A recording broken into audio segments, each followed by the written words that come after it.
ऐसा कैसे हो सकता है कि किसी देश में उस इंसान को कानून बनाने की जिम्मेदारी दी जाए जो एमएल की शपथ लेते वक्त सामने कागज पर देख के बेसिक टेक्स्ट भी ना पढ़ पा रहा। हाल ही में बिहार असेंबली का एक नया सेशन शुरू हुआ जहां न्यूली इलेक्ट एमएल को शपथ लेनी थी। वहां जेडी की विवाह देवी जो नवादा सीट से जीती है, जब माइक पर शपथ लेने आई तो वो सिंपल हिंदी के वर्ड तक नहीं पढ़ पाई। मैं विधानसभा के सदस्य निर्वाचित हुई हूँ। शपथ पढ़ते वक्त विवाह देवी ने कहा, मैं ईश्वर की शपथ लेती हूँ, मैं ईश्वर से सतत लेती हूँ।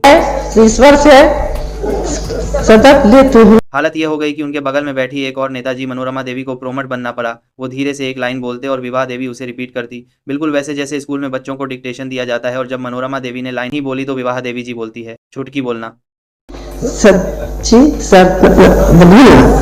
अब देखो, यूं तो हंसने की शौबातें हैं, तुम इस पर मीम बना लो, मजाक उड़ा लो, कुछ भी करो, पर मैं चाहता हूं कि तुम इस बात की गंभीरता को भी समझो कि अपने देश में हर दूसरे नेता की यही हालत है। इस देश में चपरासी की नौकरी करने के लिए टैंक पास होना जरूरी है, लेकिन पूरा स्टेडियम देश चलाने के लिए पढ़ा लिखा होना जरूरी नहीं है। आज भी नेता अपने देश में चुनाव सिर्फ इस बात पर जीत जाते हैं कि वो कास्ट पॉलिटिक्स और दबंगई के दम पर कितने वोट इकट्ठा कर सकते हैं, जो नेता खुद के शपथ ढंग से नहीं पढ़ सकते।